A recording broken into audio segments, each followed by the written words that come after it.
सतीश गांव का बहुत शरीर लड़का था। एक दिन सतीश ने गांव के बाहर एक बहुत हरा भरा दरख्त देखा जिस पर बहुत सारे परिंदे आकर बैठते थे। उसे शरारत सूझी, वो इस दरख्त के पत्ते नोच नोच कर फेंकने लगा। एक बूढ़े आदमी ने इसे देख लिया और कहा, बेटा, ये दरख्त न सिर्फ हमें साया देता है बल्कि परिंदों को भी घोंसले की जगह फराहम करता है।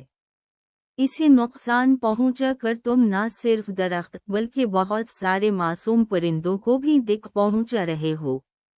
बूढ़े आदमी ने सतीश को इतने प्यार से समझाया कि वो शर्मिंदा हो गया। उसे एहसास हुआ कि इसके शरारत से कितना बुरा असर पड़ेगा। सतीश ने कभी किसी दरख्त या जानवर को नुकसान नहीं पहुंचाया। वक्त गुजरने के साथ सतीश बड़ा हुआ और उसने अपने गांव में एक खूबसूरत बाग लगाने का फैसला किया जहां तमाम परिंदे और जानवर आज़ादी से रह सकते थे। इस बाग की वजह से गांव के लोगों की जिंदगियों में भी खुशियां आईं।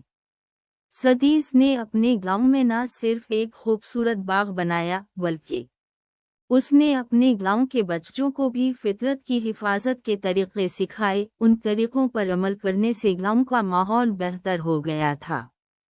कुछ साल बाद सतीश के गांव को खूबसूरती और माहौल दोस्ती पर कौमी सतह पर तारीफ मिली। दूसरे गांव वाले भी सतीश के गांव की मिसाल देते और अपने गांव में ऐसी ही तब्दीलियां लाने की कोशिश करते।